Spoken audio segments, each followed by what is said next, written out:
आम्हाला प्रेरणा द्या, आमच्या हृदयाचं शुद्धीकरण करा, अशा प्रकारे आपल्याला प्रार्थना करताना लोक दिसतात. हा, तर खरंच का हो, प्रार्थना आपल्या एक मार्गी असतात का, की आपण फक्त भगवंताशी बोलतोय, पण भगवंत आपल्याला आपल्याशी बोलतात का, मूर्ती आपल्याशी बोलतात का?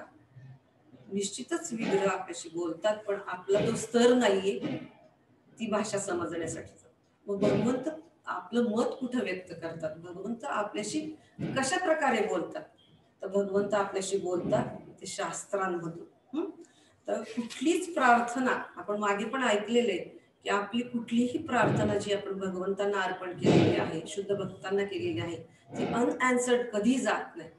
तिला उत्तर हे मिळतच, प्रतिसाद हा मिळतो. तो कसा? शास्त्रांमधून. भगवद्गीता, भागवतम ही जी शास्त्र आहेत, वेद आहेत, पुराण आहेत, या शास्त्रांमधून आपल्याला प्रतिसाद भगवंत देत असतात. तर ह्याचं ज्ञान आपल्याला असायला हवं की भगवंत आपल्या प्रार्थना कसे ऐकतात आणि त्याला उत्तर कसं देतात, हे ज्ञान आपल्याला असायला हवं. की भगवद्गीतेच्या पहिल्या अध्यायामध्ये काय सांगितलंय, दुसऱ्या अध्यायामध्ये काय सांगितलेलं आहे, याचं ज्ञान आपल्याला निश्चितपणे असायला हवं. तर भगवंतांना जेव्हा इच्छा असते की ते लाकूड रूपामध्ये प्रगट व्हावं, त्यावेळेस भगवंत श्री जगन्नाथजींच्या रूपामध्ये प्रगट होतात. ज्यावेळेस भगवंतांना इच्छा असते की भूमीच्या माध्यमात प्रगट व्हावं, त्यावेळेस भगवंत वृंदावन धामाच्या रूपामध्ये प्रगट होतात. ज्यावेळेस भगवंताची इच्छा आहे की शब्द रूपामध्ये प्रगट व्हावं, त्यावेळेला भगवंत हरे कृष्णा कृष्णा कृष्णा हरे हरे, हरे राम राम राम हरे हरे, या महामंत्राच्या रूपामध्ये प्रगट होतात. ज्या वेळेला दगडाच्या रूपामध्ये भगवंतांना प्रगट व्हायची इच्छा होते, त्यावेळेला श्री श्री विग्रहांच्या रूपामध्ये, मूर्तींच्या रूपामध्ये भगवंत प्रगट झालेले दिसून येतात. ज्या वेळेला पुस्तकाच्या रूपामध्ये भगवंतांना प्रगट होण्याची इच्छा असते, तेव्हा ते प्रगट होतात या शास्त्रांच्या माध्यमातून.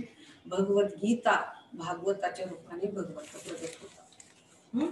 तर काय आहे ती शास्त्र? स्वतः भगवंत आहे. आपण मागे पण पाहिलेलं आहे, हरिनामाचा महिमा आपण ऐकलेला आहे, त्यावेळेस आपण पाहिलेलं आहे की नाम चिंतामणी कृष्ण चैतन्य रस विग्रह नित्य मुक्तो नित्य शुद्धो अभिन्नत्वो नाम नामिनो. म्हणजे भगवंत हे कोणत्याही त्यांच्या अवयवातून कोणतंही कार्य करू शकतात, कुठल्याही माध्यमातून ते प्रगट होऊ शकतात. त्याचप्रमाणे भगवंत गीतेच्या माध्यमातून आपल्या समोर प्रगट झालेले आहे. तर आपण हे लक्षात घ्यायला पाहिजे की भगवंताचा आवाज आता आपल्याला ऐकायला येत नाही, पण भगवंताचे जे शब्द आहेत, त्यांचं जे मत आहे, तर ते मत त्यांनी गीतेच्या माध्यमातून आपल्यापुढे मांडलेलं आहे. खरं भगवद्गीता म्हणजे भगवंताची साक्षात करुणा आहे. साक्षात करुणा अवतार आहेत भगवंत. कलियुगातील आपल्यासारख्या जीवांवरती कृपा करण्याकरता, आपल्याला परत आपल्या धामामध्ये बोलवण्याकरता भगवंत एकदम ऍक्सेसिबल झालेले आहेत गीतेच्या माध्यमातून. एखादं छोटं बालक आहे, विचार करा, छोटस एखादं बालक आहे, नुकतंच ते उभं राहतंय, थोडस चालता येते त्याला, 1.5 फुटाची उंची आहे त्याची, त्याला त्याच्या वडिलांवर ना आलिंगन करायचे, मिठी मारायची त्याच्या वडिलांना, वडील 6 फूट उंच आहे. तर ते कसं काय त्याला वडिलांना आलिंगन देऊ शकतं? नाही देऊ शकत, कारण ते छोट आहे. त्याचप्रमाणे आपण भगवंत एवढे महान आहेत, सर्व सृष्टीचे निर्माता आहेत, परमपिता आहेत आपले ते. तर त्यांना आपल्याला कसं जाणून घेता येईल? फार अवघड गोष्ट आहे ही. भगवंताला जाणून घेणं ही खूप अवघड गोष्ट आहे, परंतु तेच भगवंत गीतेच्या माध्यमातून आपल्याला उपलब्ध होतात. तेच पिता त्या बालकाला, ज्याला त्याला आलिंगन करण्याची इच्छा आहे, ते बालकापुढे झुकतात, गुडघ्यावरती बसतात, पटकन जाऊन ते बाळ त्या वडिलांना, त्याच्या पप्पांना मिठी मारतं, आलिंगन देतं. त्याचप्रमाणे भगवंत हे परमपिता आहेत, गीतेसारख्या माध्यमातून आपल्यासाठी ते ऍक्सेसिबल होतात. तर आपण हे जाणून घेतलं पाहिजे. कारण भगवंतांना जाणून घेणं आपल्या खरोखर क्षमतेच्या पलीकडे आहे, पण भगवंताची ही दया आहे की ममैव अंश जीवलोके जीवभूत सनातन, माझ्या ह्या अंशांना माझ्याबद्दलची माहिती देणं गरजेचं आहे. त्याकरता भगवंत भगवद्गीतेमध्ये आपल्याला सांगतात.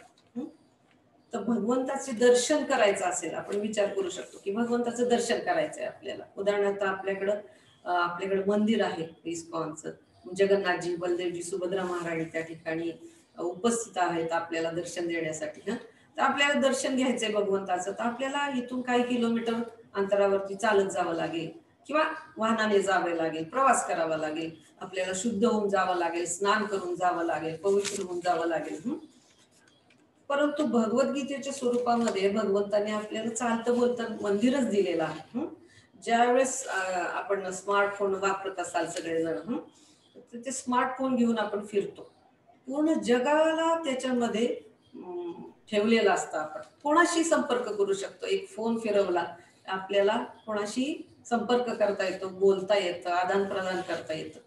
त्याचप्रमाणे भगवंतांनी हे जे पोर्टेबल मंदिर आपल्यासाठी दिलेले ते म्हणजे भगवद्गीता. भगवद्गीतेचा एक श्लोक जरी आपण वाचायला काढला तरी आपण तात्काळ भगवंताच्या वाणीशी, भगवंताबरोबर कनेक्ट होऊ शकत असतो. बघा, ही भगवंताची किती किती अपार दया आहे आपल्यासाठी.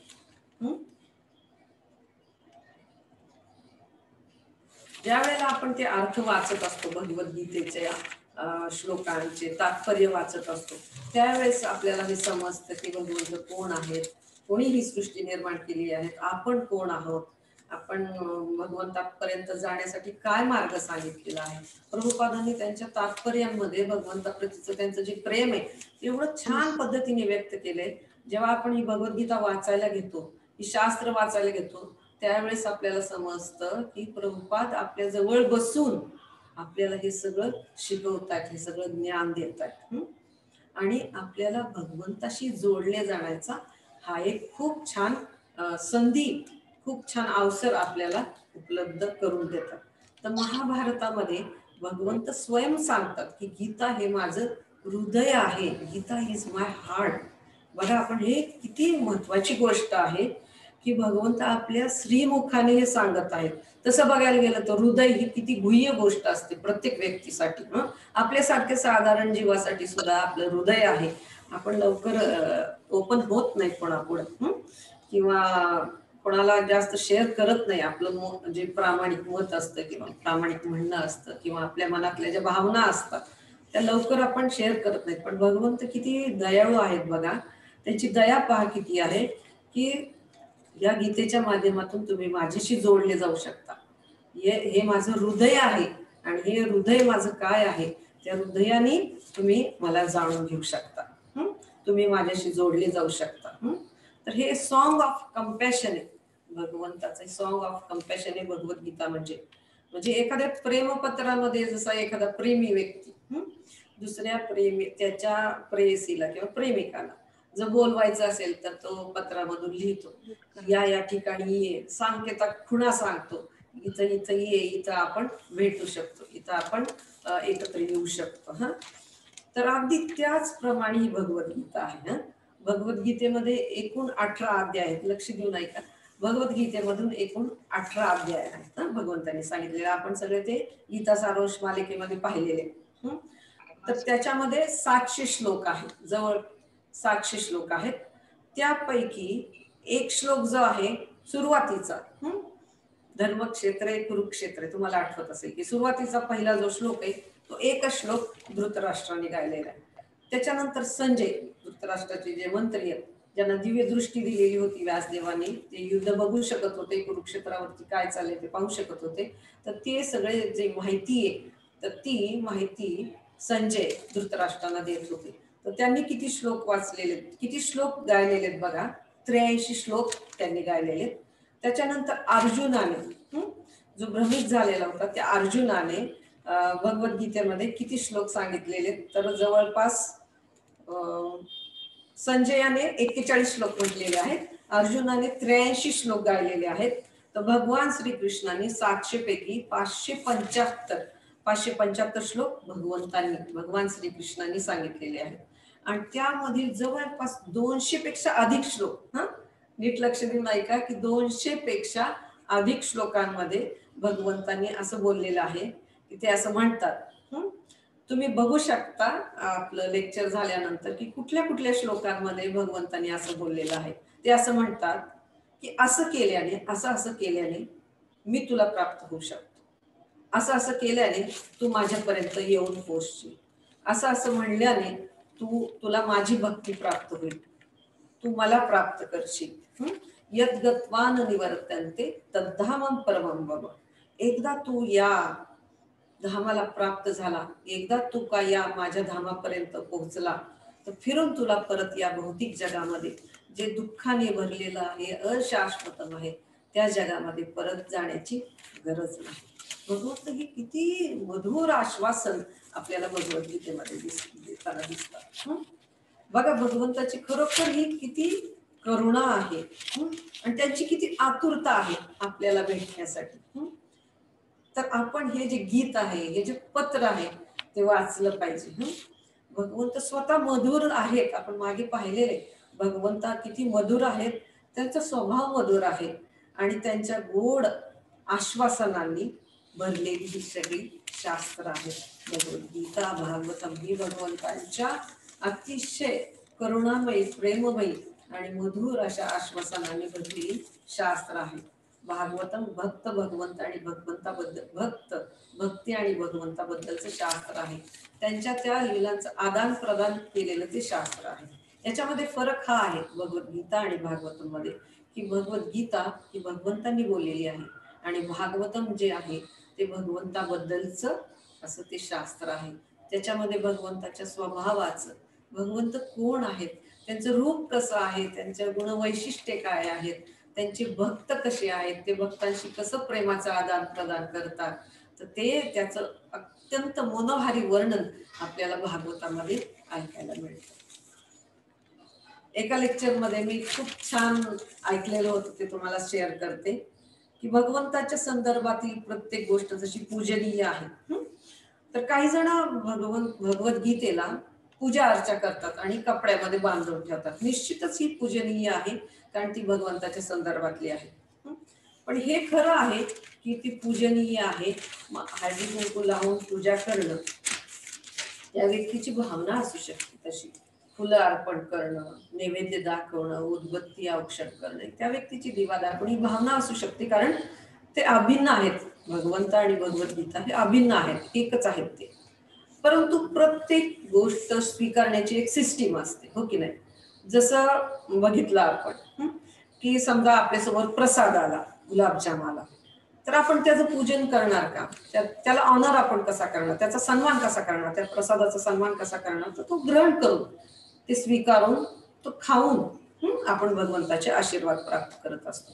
त्याच्यानंतर एखादं लेक्चर चाललेलं असेल भगवंताबद्दलचं, तर त्याला ऑनर कसं करणार आपण, ते आपल्या श्रवणेंद्रियाने म्हणजे कानाने ऐकून, लक्षपूर्वक ऐकून आपण त्याचं श्रवण करणार आणि त्या भगवंताच्या त्या लीलांचं वर्णन श्रवण करून आपण त्या कथेचा सन्मान करणार, हो की नाही. तर त्याचप्रमाणे आपण इथं बघू शकतो, ही जी गीता आहे, एका लेक्चर मधले ऐकलेलं सांगतेय मी, की ही जी गीता आहे ते आपल्या प्रत्येकासाठी लिहिलेलं भगवंताने एक लव्ह लेटर आहे. ह्या जीवात्म्यासाठी, आपल्यासारख्या जीवासाठी लिहिलेलं, की आ लौट के आजा मेरे मीर, अशा आशयाचं ते पत्र आहे. तर प्रत्येकाने आपलं नाव लिहायचं भगवद्गीतेच्या पानावरती, की माय डिअर असं, आणि स्वतःचं नाव लिहायचं. आणि गीतेच्या शेवटी काय लिहायचं आपण, फ्रॉम वासुदेव कृष्ण सर्वोच्च हितेशी, सर्वात जास्त हितकारक असे व्यक्तिमत्व हृदयस्थ भगवंतच आहेत. ते आपले परम मित्र आहेत. त्यांनी पाठवलेलं हे आपल्यासाठी पत्र आहे. त्या पत्राचा कसा आपण ऑनर केला पाहिजे, गीतेचा ऑनर, त्या शास्त्रांचा ऑनर कसा केला पाहिजे, सन्मान कसा केला पाहिजे, तर ते वाचून त्याच्यामधले भगवंताचे जे आदेश आहेत ते स्वीकारून, त्याप्रमाणे आचार्यांनी जसं सांगितलंय त्यांच्या मार्गदर्शनाखाली आचरण करून आपण या गीतेचा सन्मान करू शकतो, या गीताचा सन्मान करू शकतो. तर शास्त्र अध्ययनाने, गीता वाचनाने काय होतं बरं, तुमच्या मनामध्ये प्रश्न पडला असेल की यामुळे नेमकं काय होतं, की का वाचावी भगवद्गीता, का वाचावं भागवतम. तर याच्यामुळे काय घडतं, की आपण शोक, भय आणि मोह यापासून मुक्त होतो. तर ते कसं काय, तर आपण अगदी जर आपल्या दिनचर्येचा विचार करून बघा, थोडंसं माइंड मध्ये आणून बघा. आपण सकाळपासून रात्रीपर्यंत आपले जे कार्यकलाप असतात त्याचं जर विश्लेषण करून पाहिलं आपण, तर आपण हे बघू शकतो की जे आपल्याकडं नाही त्याच्याबद्दल आपल्याला, जे आपल्याकडे नाहीये तर ते आपल्याला हवं असतं, काहीतरी हवं असतं, प्राप्त करण्याची इच्छा असते. जे आपल्याकडं आहे ते हिरावून घेतलं जाण्याचं भय असतं. म्हणजे जे आपल्याकडं नाही ते प्राप्त करण्यासाठी मोह, जे आपल्याकडं आहे, जे आपल्याकडं प्राप्त झालेलं आहे ते कोणी हिरावून घेऊ नये याच्यासाठी भय असतं. त्याच्यानंतर असतं जे मिळालं नाही त्याच्याबद्दल खंत असते, त्याच्याबद्दल दुःख असतं. त्या नादामध्ये आपल्याकडं काय आहे ते पण आपण बघत नाही.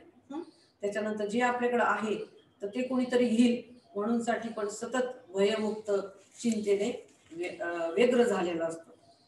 आणि जे मिळालं नाही त्याच्याबद्दल दुःख, मिळालं नाही त्याच्याबद्दल शोक, त्याच्यानंतर हिरावून घेतलं जाईल अशी भीती, ते भय, आणि मला मिळाले असते तर हा मोह. तर आपल्या सर्व कार्यकलाप याच्या भोवतीच, आपली दिनचर्या, आपला व्यवसाय हे सगळं याच्या भोवतीच फिरत असताना दिसतं. तर भगवद्गीतेमध्ये आपण जेव्हा हे ऐकतो, वाचतो की आपण जीवा भगवंताचे अंश आहोत, त्याच्यानंतर भगवंत आपले परमपिता आहेत, सर्व काही भगवंताच्या मालकीचं आहे, हे जेव्हा आपल्याला ज्ञान होतं तर त्यावेळेस आपल्याला हे समजतं, ती जाणीव होते आपल्या मनामध्ये की जे काही आहे माझ्याकडे ते भगवंतांनी मला सांभाळण्यासाठी दिलेलं आहे काही काळापुरतं. ते जर घेतलं त्यांनी हिरावून तर ते ज्यांचं होतं त्यांनी ते घेतलं, त्याच्यामुळं आपल्याला दुःख होत नाही. आणि आपल्याला भय तर कसलं वाटतच नाही, कारण आपण जर अभय चरणार विंदरे, जे अभय प्रदान करणारे आहेत भगवंत गोविंद, त्यांच्या चरण कमळांचा आश्रय घेण्यास भगवद्गीता आपल्याला शिकवते. त्याच्यामुळं आपल्या हृदयातलं जे भय असतं, भीती असते, तर ती निघून जाते. त्याच्यामुळं आपण भयमुक्त होतो आणि आपल्याला हे कळतं की भगवंताची इच्छा आहे, भगवंताच्या इच्छेने सर्व काही घडत आहे. जो काही त्रास मला या जीवनामध्ये होतोय ते माझ्या गतजन्मांच्या कर्मामुळे होते. आपण त्यासाठी भगवंतांना किंवा इतरांना कोणालाही दोषी धरत नाही. मग मनामध्ये एक प्रकारचं शांती येते, एक प्रकारचं समाधान आपल्याला मिळतं आणि आपल्याला ही जाणीव होती की भगवंतच माझे सर्वोच्च हितेशी आहे. त्यांची इच्छा झाली तर ते मला देतील, त्यांची इच्छा झाली ते मला देणारही नाहीत. कदाचित एखादी वस्तू प्राप्त करण्यासाठी आपण वेडे झालेला असू शकतो, परंतु भगवंताच्या इच्छा असेल तर ते मला देतील. पण जर ते गोष्ट माझ्यासाठी अयोग्य असेल तर भगवंत ते परमपिता या नात्याने देणारही नाहीत. तर या जाणीवेने आपण शोकातून, भयातून आणि मोहातून मुक्त होतो आणि आपलं जे खरं जीवन आहे ते योग्य पद्धतीने आपले कर्तव्य पालन करत करत, भगवंताला केंद्रस्थानी करत करत आपण आपलं जीवन व्यतीत करायला सुरुवात करतो.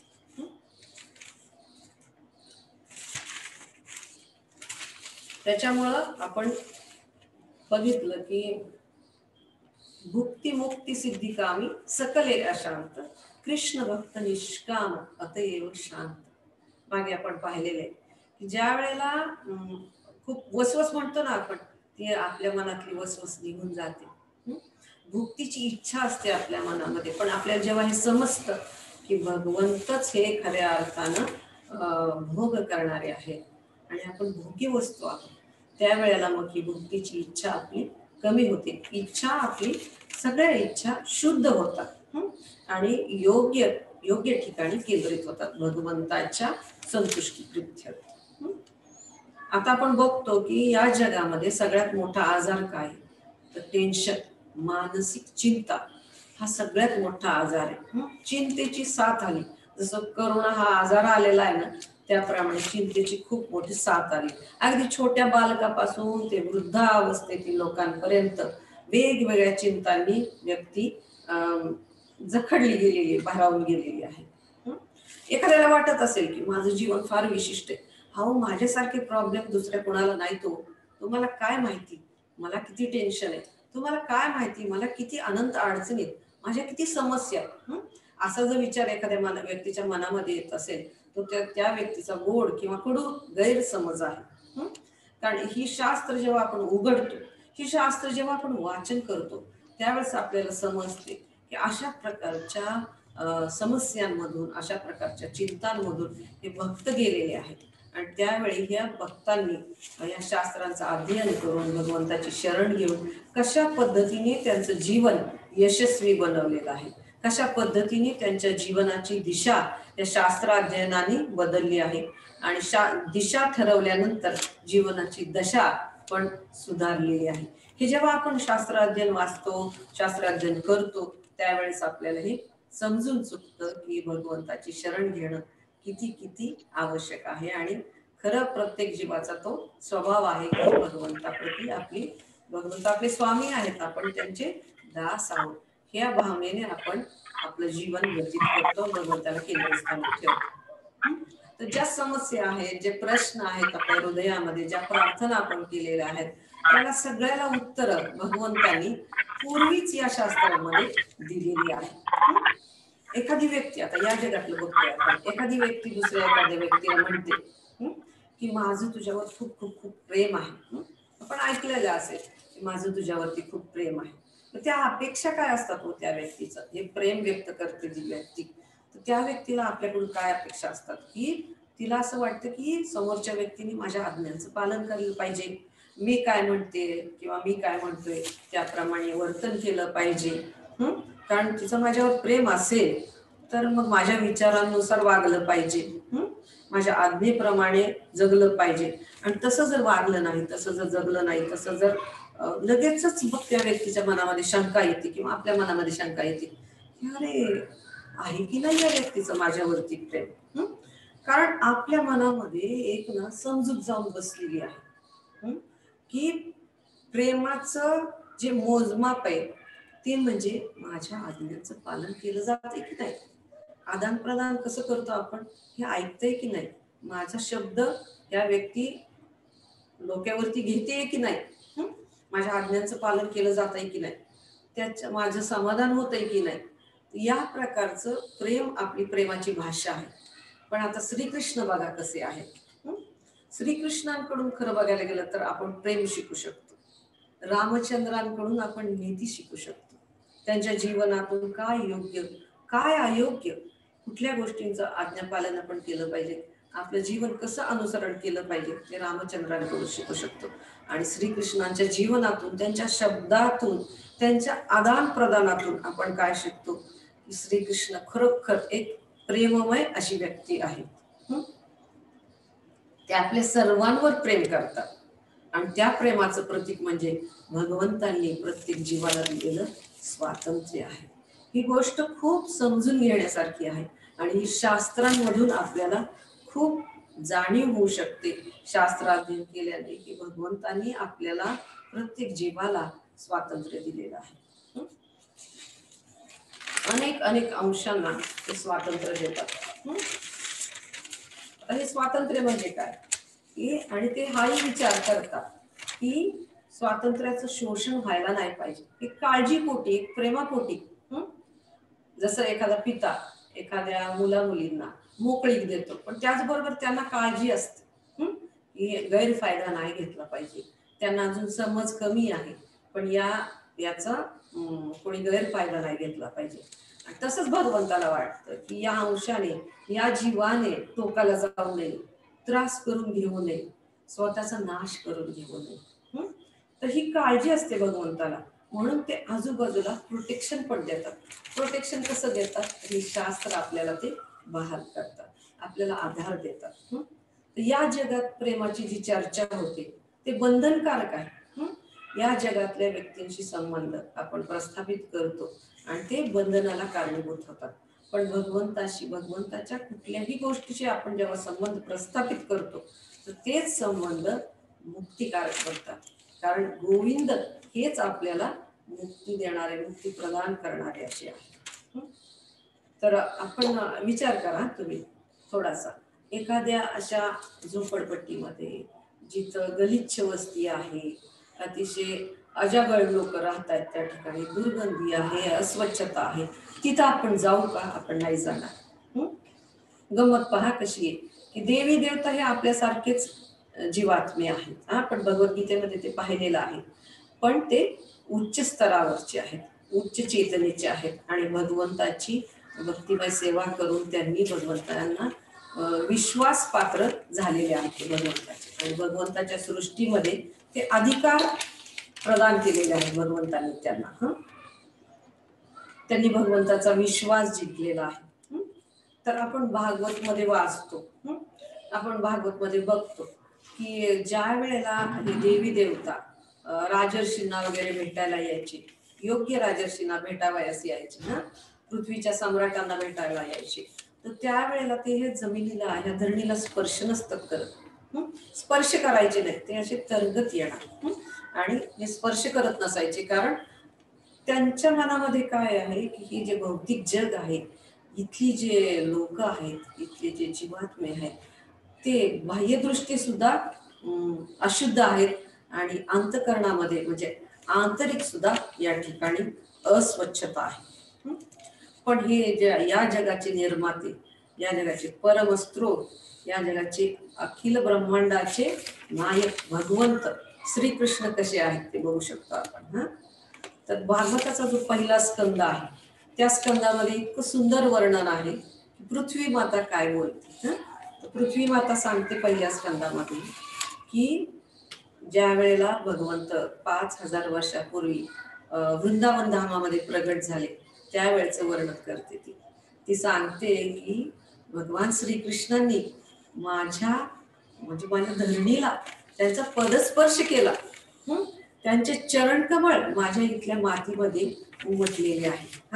तर त्यांच्या पदस्पर्शाने मी इतकी आनंदित झालेली आहे की जे तृण दिसतंय ना तुम्हाला, तर ते तृण म्हणजे माझ्या अंगकांतीवर उमटलेले रोमांच आहे. इतकी धरणी आनंदून गेलेली आहे. हे वृक्ष हे फळांनी लगडलेले आहेत, फुलांनी बहरलेले आहेत. तर धरणी माता कसा प्रतिसाद देते की भगवंतांच्या चरण कमळाचा स्पर्श तिला झालेला आहे, ती इतकी आनंद विभोर झालेली आहे. तिचं जे वर्णन आहे ते भागवतामध्ये आपल्याला खूप सुंदर पद्धतीने ऐकायला वाचायला मिळतं. आणि प्रभुपाद इतकं सुंदर तात्पर्यामध्ये वर्णन करतात या सगळ्या गोष्टींचं. हे शास्त्र अध्ययन जर आपण केलं नाही तर आपल्याला हे कसं कळणार की भगवंत नेमके कोण आहे, त्यांचं त्यांच्या भक्तांशी कसं आदान प्रदान झालेलं आहे.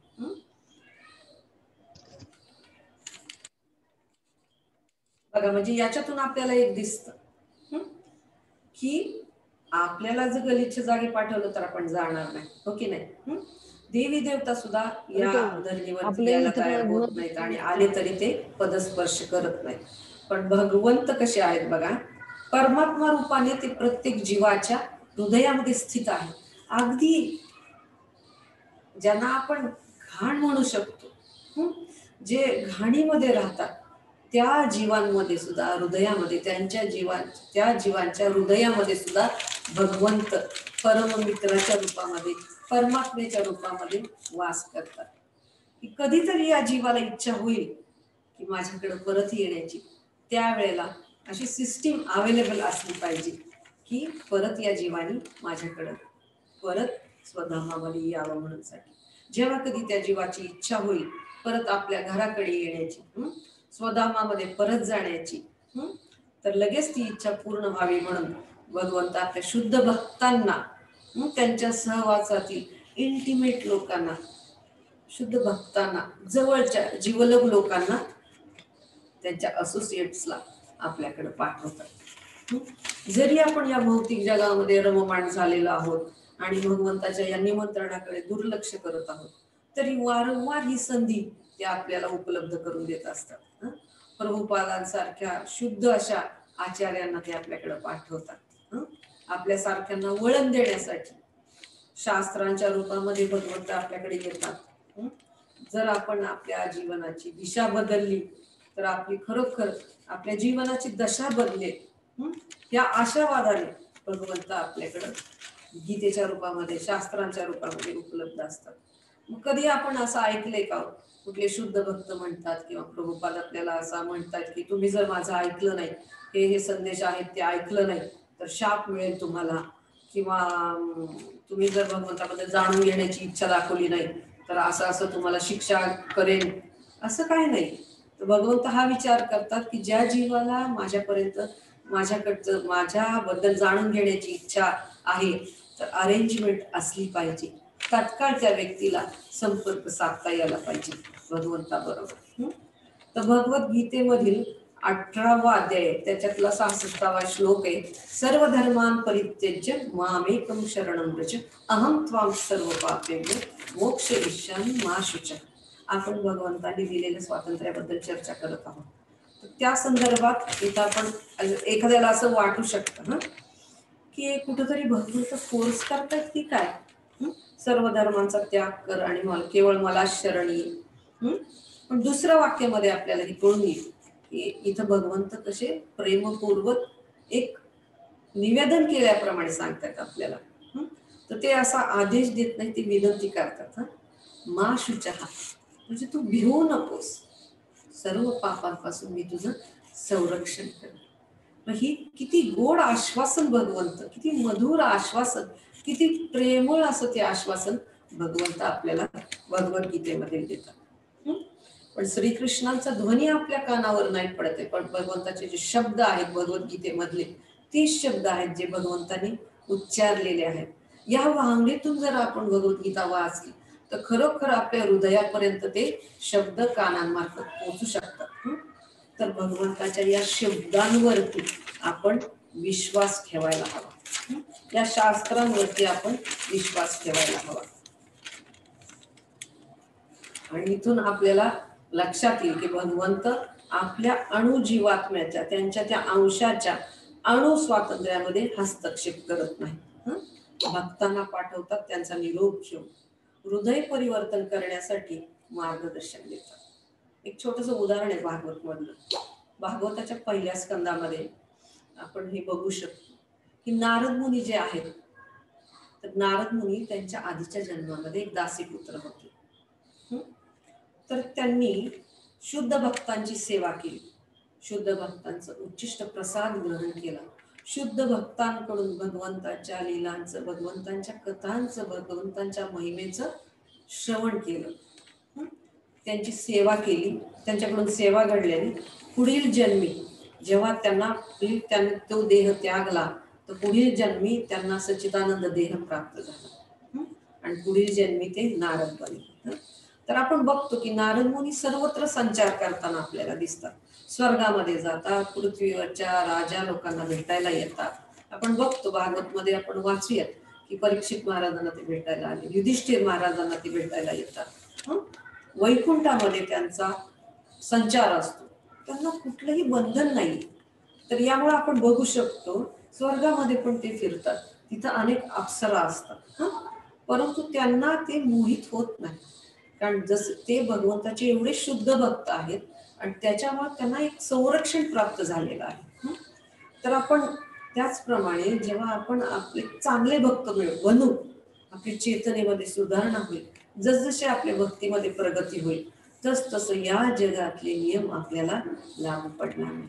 ही सर्वोच्च स्थिती कशी प्राप्त करायची ते प्रभुपादांनी या गीता भागवत मध्ये आपल्याला दिलेलं आहे. आपले फक्त एवढंच आहे की अगदी तन्मयतेने आपण प्रभुपादांनी दिलेली जे भगवंतांनी दिलेली शास्त्र आणि प्रभुपादांनी दिलेली त्याच्यावरची तात्पर्य आपण वाचली पाहिजे. श्रीकृष्णाच्या मधुर वचनाने, त्यांच्या गोड स्वभावाने प्रस्तुत केलेली शास्त्र आहेत. जेव्हा आपण याचं अध्ययन करू तेव्हा आपल्याला या सगळ्या गोष्टी समजू शकतात. कोणी म्हणतं श्रीकृष्ण राजकारणी आहेत, आपण ऐकलं असेल किंवा इतरत्र वाचलंही असेल. कोणी म्हणतं की श्रीकृष्ण लबाड व्यक्ती आहेत, सत्यवादी म्हणतं त्यांना कोणी, तर कोणी म्हणतं ह्या वेगवेगळ्या उपमांनी श्रीकृष्णांना बोललं जातं या जगातली लोक. परंतु या जगामधल्या सगळ्या गोष्टींचे स्रोत कोण आहेत? भगवंत आहे. आणि ही सत्यता देखील आहे, कारण सगळ्या गोष्टींचे स्रोत भगवंत आहे आणि भगवंत या सर्वाहून अधिक आहे. भगवंत परम आकर्षक देखील आहेत आणि त्यांचे द्वेष करणारी लोक पण उपस्थित अजूनही आहेत. आणि त्यांच्या काळामध्ये पण जेव्हा ते धरणीवरती होते, धरातलावरती त्यांनी वृंदावन धामामध्ये होते, त्यावेळेला देखील त्यांचा द्वेष करणारी व्यक्ती होते, असुर होते. तर आपण भागवत मध्ये बघू शकतो की शिशुपालासारख्या व्यक्तीचा वध भगवंतांनी केला, त्यामध्ये त्यांचं कल्याणच झालेलं दिसून येतं आपल्याला. त्याच्या जीवनाचं काय म्हणतो आपण, म्हणजे जी व्यक्ती भगवंताचा द्वेष करत होती ती व्यक्तीचं देखील भगवंत त्यांचा वध करून कल्याण करतात. तर हे आपल्याला कसं पटू शकेल की वध करून एखाद्या व्यक्तीचं कल्याण कसं होऊ शकेल. ते पूतनेची स्टोरी आपण गेल्या वेळेस स्मिता गुजर माताजीने अतिशय छान पद्धतीने त्यांच्या स्पेशल अशा शैलीमधून त्यांनी आपल्याला सांगितली होती की त्यांनी सांगितलं होतं की ज्या वेळेला कंस पूतनेला पाचारण करतो आणि सांगतो की तुला बाळकृष्णाचा वध करायचा आहे, तर त्यावेळेला ती तिच्या स्तनांवर काळकूट नावाचं विष लावते आणि एका सुंदर स्त्रीचं रूप घेऊन गोकुळामध्ये जाते.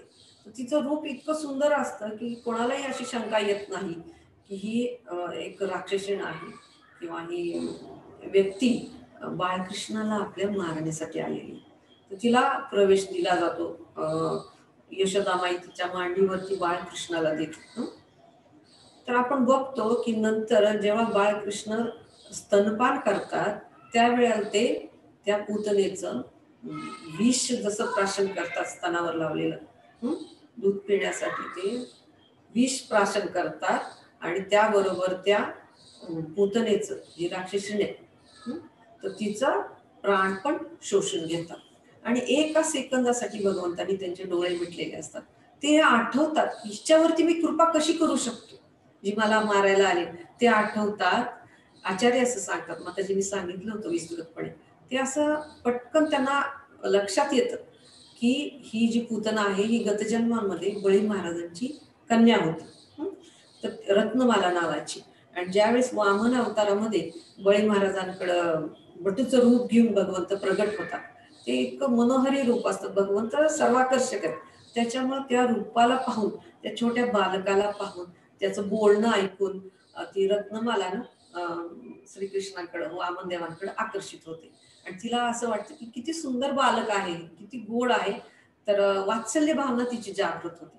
तिला असं वाटतं की ह्याला स्तनपान केलं पाहिजे, ह्याला कुरवाळलं पाहिजे आपण. बालक आईच्या रूपामध्ये ती त्या बालकाला मनामध्ये चिंतन करते.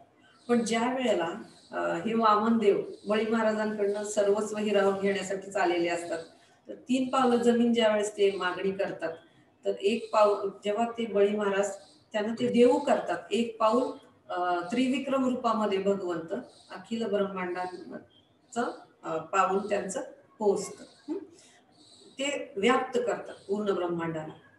दुसरं पाऊल उचलतात ते पूर्ण पाताळाला प्राप्त, त्याच्यानंतर व्याप्त करतात. आणि त्याच्यानंतर तिसरं पाऊल कुठे ठेवू विचारतात, तर बळी महाराज स्वतःचं मस्तक पुढं करतात आणि ते सांगतात की माझ्या मस्तकी तुम्ही हे ठेवू शकता. तर त्यावेळेला ते जे रूप आहे त्रिविक्रम रूप, आणि त्या भगवंतांनी त्या प्रकारचं वर्तन बघून भगवंतांचं, ही जी रत्नमाला असते तिच्या हृदयामध्ये आधी जी प्रेमाची भावना आलेली असते, वात्सल्याची भावना आलेली असते, तर तिचं परिवर्तन होतं द्वेषामध्ये. त्याच्यानंतर त्या जन्मामध्ये नंतर ती ह्या सगळ्या गोष्टी विसरून जाते. परंतु भगवंत तिने जे प्रेमाचं आदान प्रदान हृदयामध्ये केलेलं असतं भगवंतांबरोबरच, ते लक्षात ठेवतात. आणि पुढच्या जन्मी ज्यावेळेस ती पूतना बनून येते, कारण तिची भावना द्वेषी झालेली असती, ती एका राक्षसीणीच्या रूपामध्ये येते. आणि त्यावेळेस भगवंत तिचा तो प्रेम वात्सल्य भाव फक्त लक्षात ठेवतात. बघा भगवंत कसे आहेत की दोषांच्या सागरामधून गुणांचा एक थेंब स्वीकारतात आणि त्या व्यक्तीला प्रतिसाद देतात. आणि ज्या वेळेला भगवंत हे धरातला सोडून गेले, म्हणजे भावरूपामध्ये वृंदावनमध्ये ते आहेतच, पण या धरातलाला सोडून ते आध्यात्मिक जगामध्ये स्वधामामध्ये परत गेले. आणि त्यावेळेस तिथं त्यांनी हाक मारली, आई मी आलोय. त्यावेळेस 3 व्यक्ती श्रीकृष्णांना भेटण्यासाठी आल्या आईच्या रूपामध्ये. कोण कोण आहेत त्या आपण विचार करू शकतो. एक होती देवकी, एक होती यशोदामाई, आणि तिसरी कोण होती तर पूतना. तिचं स्वरूप अर्थातच बदललेलं होतं. भगवंतांनी त्या पूतनेला धात्रीचं स्थान दिलं. धात्रीचं म्हणजे आईचं स्थान दिलं. आईच्या बरोबरीने जी व्यक्ती भगवंतांना मारण्यासाठी आलेली होती त्या व्यक्तीला धात्रीचं स्थान देणारी अशी कोण व्यक्ती या जगामध्ये आहे, त्यांच्यापेक्षा दानी कोण व्यक्ती आहे या जगामध्ये. 5 पैशाचं दान कोणी जर कोणाला केलं तर वाटतं की एवढं मोठं दान केलेलं व्यक्ती. पण जेव्हा आपण भागवतम ऐकतो, भगवद्गीता वाचतो, त्यावेळेस आपल्याला कळतं की भगवंत कसे आहेत, त्यांचे कसे गुण आहेत, त्यांच्या काय लीला आहेत, त्यांनी भक्तांसोबत प्रत्येक जीवासोबत कशा पद्धतीचं आदान प्रदान केलेलं आहे. तर तेच वात्सल्याचं स्वीकृती भगवंत आपल्याकडून देखील करतायत. कशा पद्धतीने? तर भगवद्गीतेमधला श्लोक जर आपण वाचला की पत्रम पुष्पम फलम तोयम, हा जो श्लोक आपण वाचला तर ते सांगतायत तिथं की तू मला प्रेमाने एखादं पुष्प, एखादं पत्र, एखादं पाणी प्रेमाने अर्पण केलं तर मी त्याचा स्वीकार करतो. तर हेच संधी आपल्याला मूर्तीपूजेच्या रूपामध्ये प्रभुपादांनी फार छान पद्धतीने भगवद्गीतेमध्ये पण हे सांगितलेलं की ही संधी आपल्याला देखील अवेलेबल आहे. ही संधी आपल्यासाठी सुद्धा उपलब्ध आहे की वात्सल्य भावनेने, प्रेमाने, जे प्रेम आपण आपल्या मुलांवर करतो, आपल्या कुटुंबातील व्यक्तींवरती करतो, तर त्या प्रेमाचा आदान प्रदान भगवंत आपल्याकडून सुद्धा स्वीकारतात. कसे? तर त्या छोट्या लड्डू गोपालच्या रूपामध्ये ते येतात. कधी काही जणांच्या घरी गौरनिताई असतील, म्हणजे कृष्ण बलराम ते असतील, काही जणांच्या घरी जगन्नाथजी, बलदेवजी, सुभद्रा महाराजांचं पूजन होत असेल, काही जणांकडे राधाकृष्ण असू शकतात. मग मूर्तींना जर आपण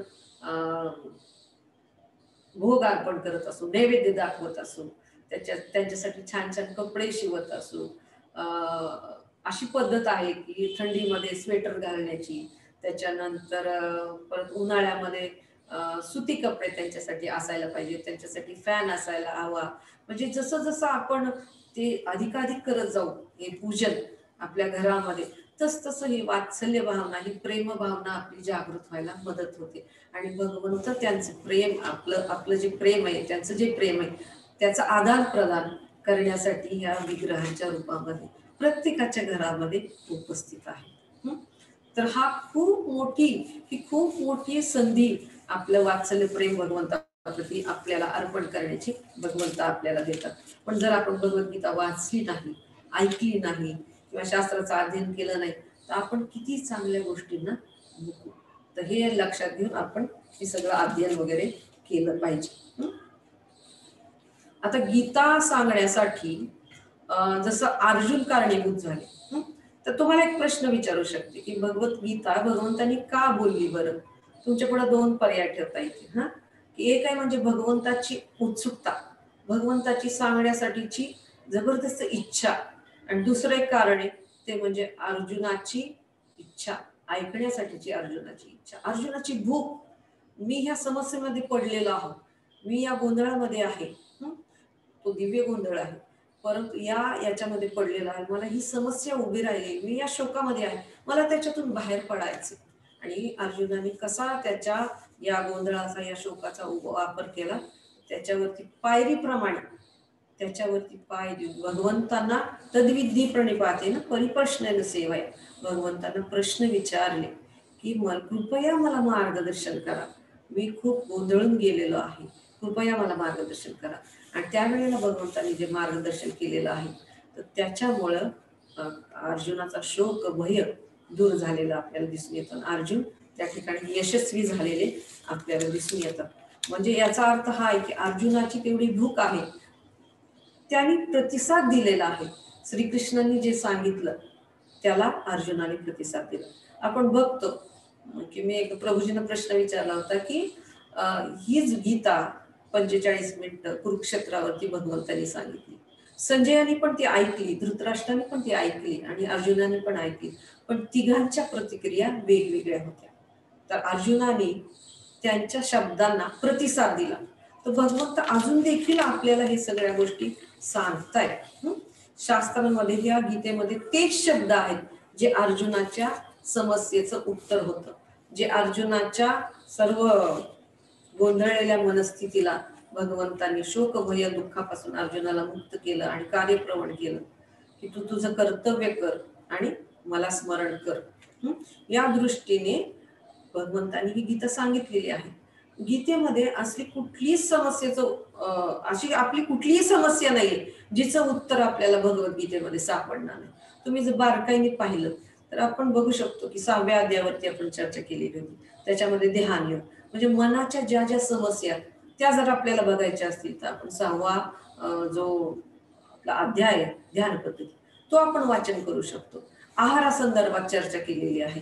दोन्ही माताजींनी खूप छान पद्धतीने आपल्याला समजून सांगितले, संदिनी शक्ती माताजी आणि आनंदगोपी माताजींनी सुद्धा, की कसं परंपरेतून आलेलं हे ज्ञान आहे. त्याच्यानंतर कशा पद्धतीने आपण भगवंताला शरण गेलं पाहिजे, आपले कार्यकलाप कसे असले पाहिजेत, आपण आपली स्वधर्माचं आचरण आणि परोधर्माचं आचरण आपण कशा पद्धतीने केलं पाहिजे, हे सगळं गीतेचं हे जे ज्ञान आहे तर ते आपल्याला भगवद्गीतेमध्ये उपलब्ध झालेलं आहे. आणि भगवंताची तेवढीच उत्सुकता आहे की आपण जे जीवात्मे आहोत त्यांनी परत माझ्या धामाकडे, स्वधामाकडे, आपल्या प्रेमीजनांकडे परत यावं, ही भगवंताची खूप खूप खूप प्रेमाचं असं आमंत्रण आहे. जसं भागवत सांगण्यासाठी परीक्षित महाराज जसं भागवत सांगण्यासाठी परीक्षित महाराज माध्यम झाले, हो की नाही. जसं भगवद्गीता आपल्यापर्यंत पोहोचवण्यासाठी अर्जुनाला माध्यम केलं भगवंतांनी, तर आपण हे पण बघू शकतो की ही जी शास्त्र आहेत तर ती एकांगी नाहीये. तर आपण ही तात्पर्यामध्ये बघितलेले की प्रभुपाद जे आहेत तर प्रभुपाद चुकीच्या प्रश्नांना किंवा अंधानुसरणाला महत्व देत नाही. तर त्यांचं असं म्हणणं आहे की योग्य प्रश्न आपण विचारले पाहिजेत आणि हे काही वनवे नाहीये, हे आदान प्रदान आहे. आणि शास्त्र जर बघितले आपण भागवतून बघितलं तर हे दोन व्यक्तींमधला संवाद आहे, परीक्षित महाराज आणि शुकदेव गोस्वामी, भगवान श्रीकृष्ण आणि अर्जुन, त्याच्यानंतर निमिषारण्यामधील ऋषी आणि श्रवण करणारे इतर ऋषी यांच्यामधला हा संवाद आहे. तर ज्या असं तुम्हाला आठवतंय का की भगवद्गीतेमध्ये कुठे अर्जुनाने विरोध केलेला आहे? तुम्ही नीट लक्ष देऊन जर ऐकलं असेल किंवा भगवद्गीता जर लक्षपूर्वक अध्ययन केलं असेल तर अशा काही श्लोक आहेत का की ज्या ठिकाणी अर्जुनाने श्रीकृष्णांच्या शब्दांना विरोध केलेला आहे? तर निश्चितच कोणाला तरी आठवलेलं असणार आहे की ज्या वेळेला भगवंत ध्यान पद्धतीबद्दल बोलत होते, त्यावेळेस मनावरती बोलत होते, त्यावेळेस अर्जुन त्यांना विरोध करतात. ते म्हणतात की मी वायूनी एक वाहणाऱ्या वायूला थांबवू शकेन, माझ्यामध्ये ती शक्ती आहे तुम्ही प्रदान केली, परंतु मी माझ्या मनावरती मात्र नियंत्रण करू शकत नाही. तर त्यावेळेस भगवंत मोकळेपणाने ते मान्य करतात की खरंय तुझं म्हणणं की मनावरती नियंत्रण करणं फार कठीण आहे. तुझ्यासारखा ग्रस्त भक्त, माझा शुद्ध भक्त ते असं म्हणतोय. मग ज्या व्यक्तींनी खरोखर आहे, तुझं बोलणं जे आहे ते अगदी बरोबर आहे, कारण ज्या व्यक्तींनी योगीजनांनी मनाला नियंत्रित करण्याचा प्रयत्न केला त्यांचं सुद्धा पतन झालेलं आहे, भगवंत मान्य करतात. आणि त्या ठिकाणी ते सांगतात की अभ्यासेन तू कौंतेय. तर आपल्याला या शास्त्रांमधून समजतं की ही शास्त्र जी आहेत ती एकांगी नाहीये. हे आपण याच्यामध्ये एकदम डोळसपणाने, अंधश्रद्धेने नाही, डोळसपणाने आपण ती स्वीकारली पाहिजे. आणि प्रभुपाद या ठिकाणी तात्पर्यामध्ये पण सांगतात की या श्लोकाच्या की तद्विधी प्रणिपातेन परिप्रश्नेन सेवया, म्हणजे गुरूंना शरण जाऊन त्यांची सेवा करून योग्य ते प्रश्न विचारून आपण आपली जिज्ञासा व्यक्त केली पाहिजे की या समस्येचं माझ्यासाठी काय उत्तर आहे, जेणेकरून माझं जीवन यशस्वी बनेल. दैनंदिन जीवन मी कशा पद्धतीने व्यतीत करू की जेणेकरून माझं भगवंतावरचं जी श्रद्धा आहे ती वाढेल. या पद्धतीचे आपण प्रश्न विचारू शकतो आणि प्रश्नांच्या आदान प्रदानामुळं संपूर्ण जगाचं कल्याण झालेलं आहे. म्हणून आपण आहे ना शास्त्र वाचली पाहिजे, त्याचं अध्ययन केलं पाहिजे. आपण बघतो की आपल्याकडं फ्रीज आणलं, आपण टीव्ही आणला किंवा वॉशिंग मशीन आणलं, छोटीशी गोष्ट जरी आणली, इलेक्ट्रॉनिक वस्तू आणली तर त्याच्यासोबत एक मॅन्युअल येतं की ही वस्तू कशी वापरली पाहिजे. तसं भगवंतांनी जे आपल्याला मनुष्य जन्म दिलेला आहे तर तो मनुष्य जन्म आपण कशा पद्धतीने व्यतीत केला पाहिजे, ज्याच्यामुळं आपलं जीवनाचं जे परम लक्ष्य आहे भगवंताचं प्रेम किंवा भगवंताची प्राप्ती हे साध्य होईल, तर ते कसं वापरलं पाहिजे. तर त्याच्यासाठीचं जे मॅन्युअल आहे ते म्हणजे भगवद्गीता आहे. भगवद्गीता आपल्याला जगायला शिकवते, योग्य पद्धतीने कसं आपण जीवन जगलं पाहिजे, आपली कर्तव्य कशा पद्धतीने पालन केली पाहिजे आणि ते कर्तव्य करत करत आपण भगवंताची प्राप्ती कशी केली पाहिजे हे भगवद्गीता आपल्याला शिकवते. भगवद्गीता आपल्याला ज्ञान देते आणि भागवतम आपल्याला हे शिकवतं की मृत्यूला कसं कवटाळलं परीक्षित महाराजांना शृंगीकडून शाप मिळालेला होता. तुम्ही जेव्हा भागवतम वाचाल किंवा वाचलेला असेल तर आपल्याला त्याच्यामधून कळून येईल की त्यांना शाप मिळालेला होता आणि 7 दिवसाच्या तक्षक नावाचा जो सर्पांचा राजा आहे तर तो येऊन तुला दंश करेल आणि तुझा मृत्यू होईल असा त्या शृंगीने त्या बालकांनी शाप दिलेला होता परीक्षित महाराजांना. परीक्षित महाराजांनी या शापाला कसा प्रतिसाद दिला? त्यांना हे माहिती आहे ज्या भगवंतांनी आईच्या गर्भामध्ये असताना अश्वत्थामाच्या ब्रह्मस्त्राने ठार झालेले परीक्षित महाराज त्यांना जिवंत केलं. त्या भगवंतांनी उत्तरेच्या गर्भामध्ये प्रवेश केला आणि ते भ्रूण जो आहे तो काळा पडलेला होता त्या ब्रह्मस्त्रामुळे, तर त्याला जिवंत केलं. तर त्या भगवंताची इच्छेने मला परत जीवदान मिळालेलं आहे. त्याच भगवंताची इच्छा असेल, त्या भगवंताच्याच इच्छेने आज हा मला शाप मिळालेला आहे. हे शुद्ध भक्त असल्यामुळे परीक्षित महाराजांना जाणवतं आणि ते राहिलेले जे 7 दिवस आहेत त्या 7 दिवसामध्ये ते काय करतात की आपल्या पुत्राला राज्यकारभार सोपवतात. ती जबाबदारी आपल्या पुत्रावरती टाकतात आणि सगळं काही सोडून राजवस्त्रांचा त्याग करून ते गंगेच्या किनारी येतात. आणि गंगेच्या किनाऱ्यावरती आल्यानंतर संपूर्ण ब्रह्मांडामध्ये ही बातमी पसरते आणि भगवंत त्या ठिकाणी त्यांची जिज्ञासा जाणून परीक्षित महाराजांच्या हृदयामध्ये काय आहे की ह्या 7 दिवसांचा उपयोग मला भगवत प्राप्तीसाठी करायचा आहे, एक एक क्षणाचा वापर मला भगवंताच्या प्राप्तीसाठी करायचा आहे, ही भावना जाणून भगवंत त्या ठिकाणी शुकदेव गोस्वामींना व्यासदेवांच्या पुत्रांना त्या ठिकाणी पाठवतात आणि त्या ठिकाणी शुकदेव गोस्वामींना गुरु मानून परीक्षित महाराज प्रश्न विचारतात की मरणासन्न व्यक्तीचे काय कर्तव्य आहे आणि त्या प्रश्नोत्तरातून आपल्याला भगवंताच्या ह्या सुंदर सुंदर आदान प्रदाने त्याच्याबद्दलची खूप सुंदर मनोहारी अशी लीला आपल्याला ऐकायला मिळतात. शास्त्र आपल्याला समजायला सुरुवात होते आणि प्रभुपादांच्या तात्पर्यामधून भगवंताबद्दलचं प्रेम वाढायला सुरुवात होते. तर आपण हे बघू शकतो की शास्त्र अध्ययनाने एवढा प्रचंड फायदा आपल्याला होत असतो. तर शास्त्र अध्ययनाने काय होतं की आपल्या बुद्धीचं जे आहे त्याला धार लागते, चार्ज होती आपली बुद्धी, तीक्ष्ण बनते आपली बुद्धी. हे जर संभाषण आपण ऐकलं, समजा एखादी व्यक्ती कंगाल झाली, पूर्ण तिचा व्यवसाय बंद पडला, तर तिला कोणाच्या मार्गदर्शनाची गरज आहे? जी यशस्वी झालेली व्यक्ती आहे, मोठ्या श्रेष्ठ उद्योगपती आहे, त्या उद्योगपतीकडून ती व्यक्तीने जर मार्गदर्शन घ्यायचं ठरवलं तर ती जी उद्योगपती आहे, जी श्रीमंत आहे, जी यशस्वी आहे, ती जर तिला मार्गदर्शन करत असेल त्या कंगाल झालेल्या व्यक्तीला, ती त्यांचा जो संवाद आहे किती छान असेल, किती छान टिप्स त्या ठिकाणी आपल्याला प्राप्त होऊ शकतात. एखादी व्यक्तीला कॅन्सर झाला असेल आणि गुजरातमध्ये एक डॉक्टर आहेत, डॉक्टर वैद्य म्हणून साठी, तर ते गायीच्या गोमूत्रापासून, त्याच्या दुधापासून, शेणापासून त्या व्यक्तींवरती उपचार करतात. मग त्या रोगी आणि तो डॉक्टर यांच्यातील संवाद हा किती कल्याणकारक असू शकतो इतर व्यक्तींसाठी सुद्धा. तर असा हा जो संवाद आहे भगवद्गीतेमधला किंवा भागवतामधला, ते परम कल्याण करणारा असा हा संवाद आहे. तर श्रीकृष्णाला त्यांनी जे प्रश्न विचारले आहेत आणि त्यांना दिलेली भगवंतांनी दिलेली उत्तर आहे, त्याच्यानंतर शुकदेव गोस्वामींना जे प्रश्न विचारलेले आहेत परीक्षित महाराजांना दिलेली त्यांनी जे उत्तर आहेत त्याच्यातून सर्व जगाचं कल्याणच घडून येणार आहे आणि बुद्धी आपली तीक्ष्ण होणारे हे अध्ययन केल्याने काय योग्य काय अयोग्य आहे हे आपल्याला त्याच्यामधून कळू शकते.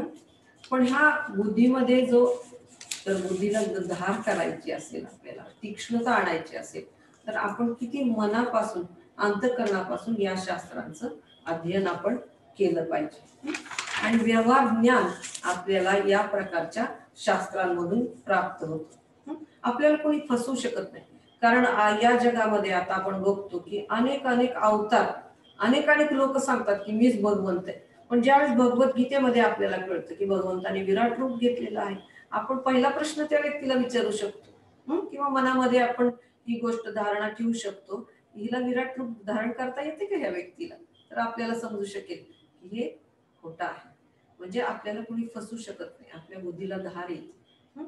तर असं गर्भसंस्कार करताना सुद्धा जेव्हा आईच्या पोटामध्ये बाळ असतं तर 3-4 महिन्यापासून डॉक्टरांना जास्त माहिती असेल की बाळाचा जो मेंदू आहे तो डेव्हलप व्हायला सुरुवात केली जाते. तर असं सांगितलं जातं की त्या वेळेला जर त्या बाळाच्या आईने गीतेचे श्लोक वाचले तर त्या मुलाची बुद्धी एवढी प्रगल्भ होते, एवढा तो व्यक्ती बुद्धिमान होतो त्याच्या आयुष्यामध्ये. अशा अनेकांचे अनुभव आहेत. भागवतांचे श्लोक वाचणाऱ्यांची मुलं किती छान आज्ञाकारी अशा पद्धतीचे छान भक्त बनलेले आहेत. तर आपण हे जाणून घेऊ शकतो की याची किती महत्व आहे, या शास्त्रांचं किती महती आहे आणि किती कल्याणप्रद अशी ही शास्त्र आहे. आपण हे बघू शकतो की ज्या परीक्षित महाराजांनी शुकदेव गोस्वामींना प्रश्न विचारले ते परीक्षित महाराज भगवंताच्या अतिशय जवळच्या अशा अर्जुनाच्या किंवा पांडव किती प्रिय होते त्या वंशातले आहेत. आणि ते एवढे शुद्ध भक्त आहेत की ते त्यांच्या मृत्यू झाल्यानंतर गोलोक धामामध्येच परत जाणार होते. पण आपण बघतो की शुकदेव गोस्वामींना त्यांनी अनेक प्रश्न असे विचारलेले आहेत. जे त्यांनी असा प्रश्न एक विचारला की ज्यावेळेस 5व्या स्कंदामध्ये, आमचा तो स्कंद नुकताच पूर्ण झालेला आहे त्याच्यामुळे ते स्मरण आहे की त्या स्कंदामध्ये नरकाचं वर्णन येतं. तर ते नरकाचं वर्णन ऐकून आहे ना, आता भक्त शुद्ध भक्त आहेत त्यांना दया असते प्रत्येक जीवाबद्दल.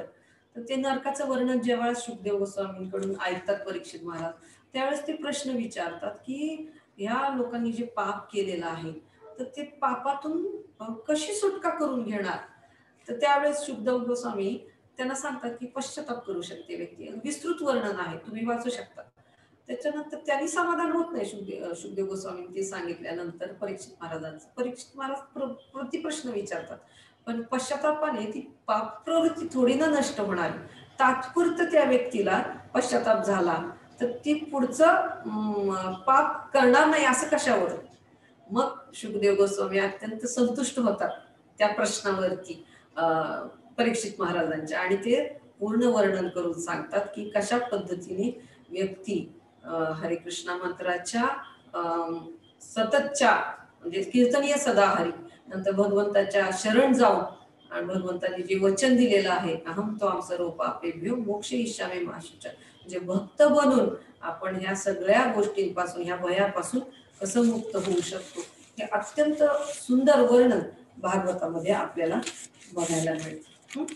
तर आपण आता हे सगळं बघितलं की भक्तीला आपल्या उत्तेजना देणारे हे सगळे ज्ञान आहे. त्याच्यानंतर आपण हे पण पाहिलेलं आहे की ही जी शास्त्र आहेत त्याच्या अध्ययनाने आपला जो आध्यात्मिक जीवनाचा जो पाया आहे तो श्रवणाने भक्कम होणार आहे, आणि शास्त्र अध्ययनाने हे जे आहे आधारस्तंभ आहेत आपल्या पूर्ण भक्ती जीवनाचे. तर रूप गोस्वामी एका श्लोकामध्ये म्हणतात की स्मृती श्रुती पुराणादी पंचरात्री विधी विना एकांतिकी हरेर भक्ती उत्पाता येईल कल्पती. म्हणजे आपण जर ह्या शास्त्रांचं अध्ययन नाही केलं आणि एकांतिकी भक्ती हरीची भक्ती एकांतात केली. आता गेल्या वेळेस निधी शक्ती माताने खूप छान पद्धतीने आपल्याला सत्संगाचं महत्व सांगितलेलं होतं की खूप अलौकिक असं सामर्थ्य संघामध्ये असतं, तर ते त्यांनी आपल्याला सांगितलं होतं. पण आपण जर एकांतिकी हरेर भक्ती करायला गेलो तर जीवनामध्ये उत्पात निर्माण होऊ शकतात.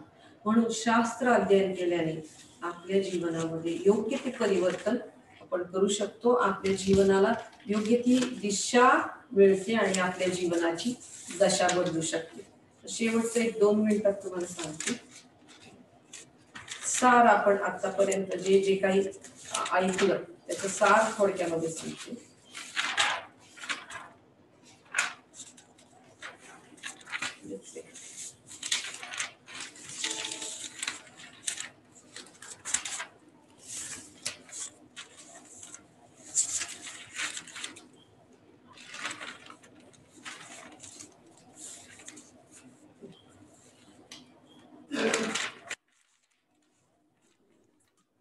गीता भागवताच्या अध्ययनाने आपल्याला ज्ञान प्राप्ती होते, हे तर आपण बघितलं. आपल्याला माहिती मिळते. गीता भागवताच्या अध्ययनाने इन्फॉर्मेशन मिळते. त्याच्यानंतर काय होतं, प्युरिफिकेशन होतं. आपण नारद मुनींच्या कथेवरून पाहिलं की कसं प्युरिफिकेशन होतं. आपली पूर्ण पाप नष्ट होतात, हृदय शुद्ध बनते, ट्रान्सफॉर्मेशन होतं. आपल्याला जेव्हा आपली स्वरूप स्थिती समजते, आपण कोण आहोत, भगवंत कोण आहेत, आणि आपल्याला जे विस्मरण झालेलं आहे भगवंताचं, त्याच्यामुळं हा जीव दुःख भोगत आहे. पण भगवंताचं स्मरण जेव्हा आपण करू, भगवंताशी आपल्याला विसरलेला संबंध पुन्हा प्रस्थापित करू, हरे कृष्ण महामंत्राच्या द्वारे त्यांची सेवा करून, महामंत्र गाऊन किंवा भगवंताची भक्तिमय सेवा करून आपण त्यांच्याशी विसरलेला संबंध जेव्हा पुन्हा प्रस्थापित करतो, त्यावेळेस आपलं हृदय शुद्ध होतं, ट्रान्सफॉर्मेशन होतं, आपल्याला प्रोटेक्शन मिळतं. आपल्याला मायेपासून, अयोग्य गोष्टींपासून भगवंत आपलं संरक्षण करतात. याचा अर्थ असा नाही की आपण भक्त झालो म्हणजे या जगामधले जे पिक्चर बनवणं आहे ते सोडलं जाईल किंवा हे जग बदलेल, असं नाही. तर या ज्या वाईट गोष्टी घडतायत त्याच्यापासून आपलं संरक्षण होतं. ऊन वारा पाऊस हा येतच राहणार आहे, पण भगवंत भगवद्गीतेच्या रूपाने, हरिनामाच्या रूपाने, शास्त्रांच्या रूपाने आपल्याला एक छत्री प्रदान करतात, की ज्याच्यामुळं आपलं संरक्षण होतं आणि आपण त्या प्रकारच्या समस्यांमध्ये गुंतून पडत नाही, त्याच्यामधून आपली सुटका होते.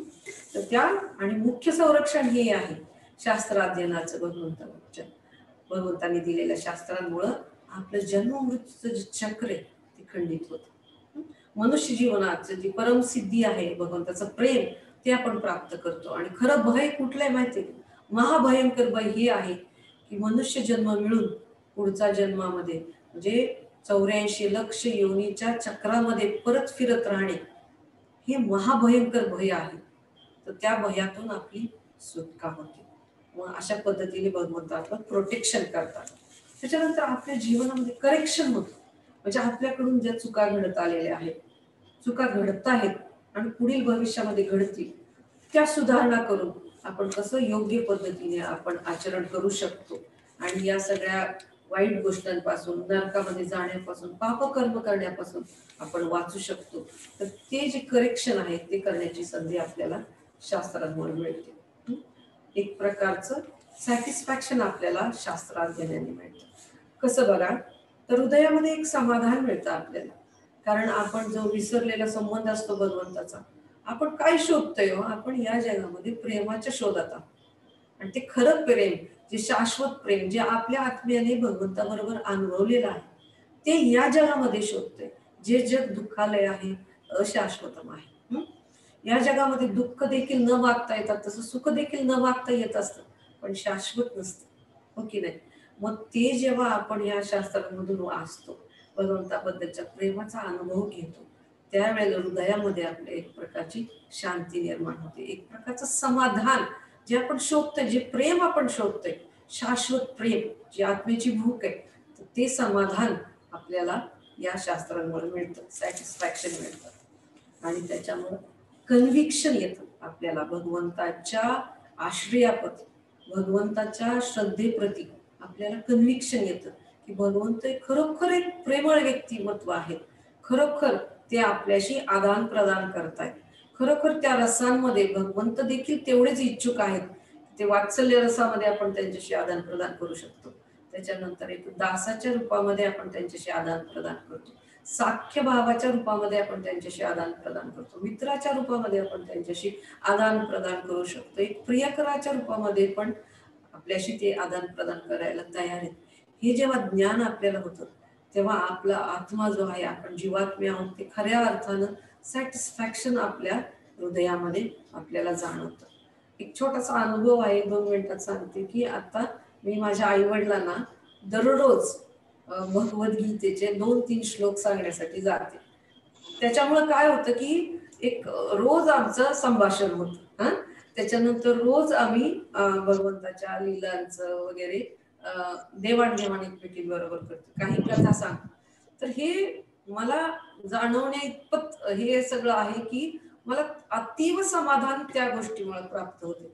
जेव्हा मी हे ऐकलं की भगवद्गीता आणि भागवतांच्या अध्ययनाने आपल्याला खरोखर एक सॅटिस्फॅक्शन, समाधान हृदयामध्ये निर्माण होतं. तर तो अनुभव मी घेते आता. कारण काय असतं ना, एखादा आपण सिरियल मध्ये बघतो की राजा आहे, त्याची पत्नी राणी, तिला पुत्र प्राप्त होतो लगेचच. एखादा एखादा दूत जेव्हा ही बातमी पहिल्यांदा राजाकडे पोहोचवतो की महाराज महाराज तुम्हाला पुत्र प्राप्ती झालेली आहे, त्याच्यानंतर तो राजा एवढा संतुष्ट होतो आणि स्वतःच्या गळ्यामधला एवढा मौल्यवान हार, राजा येतो मौल्यवान हार काढून लगेच त्या दूताकडे देतो बक्षीस म्हणून साठी. तर ते दूताला ते प्राप्त झालेलं एक प्रशस्ती पत्रक म्हणतो आपण, किंवा एक पारितोषिक असतं. अगदी त्याचप्रमाणे भगवंताचे हे जे संदेश आहेत, हे जे आदेश आहेत, भगवंताचं जे हृदय आहे, त्यांचं जे निमंत्रण पत्रिका आहे, ती जशीच्या तशी प्रभुपादांनी आपल्यापर्यंत पोहोचवलेली आहे, हो की नाही. प्रभुपादांचे ते आध्यात्मिक दूत आहेत. तर त्यांनी जे आपल्यापर्यंत पोहोचवलेलं आहे तेच आपण इतरांपर्यंत पोहोचवायचं काम करायचं. त्या दूतासारखं. दूताने काय केलं? काही केलं नाही, फक्त ती बातमी, ती आनंदाची बातमी ती राजापर्यंत पोहोचवली. तेच कार्य जेव्हा आपण करतो तेव्हा मनामध्ये अत्यंतिक आनंदाची अनुभूती आपण करू शकतो. आणि तोच आनंद फक्त बोलणाऱ्यांनाच नाही, तर हे ज्या ठिकाणी घडते, असं लेक्चर आहे किंवा भगवद्गीतेवरती बोललं जात आहे, हा जरी निरोप तुम्ही इतरांप्रती पोहोचवला, तुमच्या मैत्रिणींना सांगितलं की असं गीता सारांशवरती अध्याय मालिका चालू आहे किंवा भगवद्गीता तू वाच, त्याच्यामध्ये खूप छान दिलेलं आहे, एवढे 2 शब्द जरी आपण वापरले, एवढे 2 शब्दांनी जरी आपण त्या व्यक्तीला सांगू शकलो की ही भगवद्गीता म्हणजे भगवंताची वाणी आहे, भागवत म्हणजे भगवंताचं साक्षात रूप आहे, त्याचं अध्ययन तू केलं पाहिजेस, हे जरी तुम्ही सांगितलं तरी तुम्हाला देखील तेच पारितोषिक मिळणार आहे, तोच आनंद, तीच कृपा तुम्हाला प्राप्त होणार आहे. त्याच्यामुळं प्रत्येकाने प्रयत्न करा की भगवंताशी आपल्याला एक श्लोक जरी वाचला तरी भगवंताशी आपण संपर्क साधतोय. एक पान जरी गीतेचं वाचलं तरी भगवंताशी आपण आदान प्रदान करतोय, भगवंताबरोबर आपण संवाद करतोय, भगवंत आपल्याशी बोलतायत. तर प्रत्येकाला विनंती आहे, गीता भागवत करीती श्रवण अखंड चिंतन विठो वाचे. तर मी प्रयत्न केला एवढ्या लहान विषयावरती नंददुलाल प्रभूजींच्या मार्गदर्शनाने तुमच्यापर्यंत ते पोहोचवण्याचा प्रयत्न केलेला आहे. खूप खूप धन्यवाद. आपण बघतो की गीता भागवतमध्ये प्रश्नोत्तराच्या रूपामध्ये आपण ते पाहिलं. तर सर्वच गोष्टी बोलताना स्पष्ट करता आल्या नसतील किंवा आलेल्या नाहीत, पण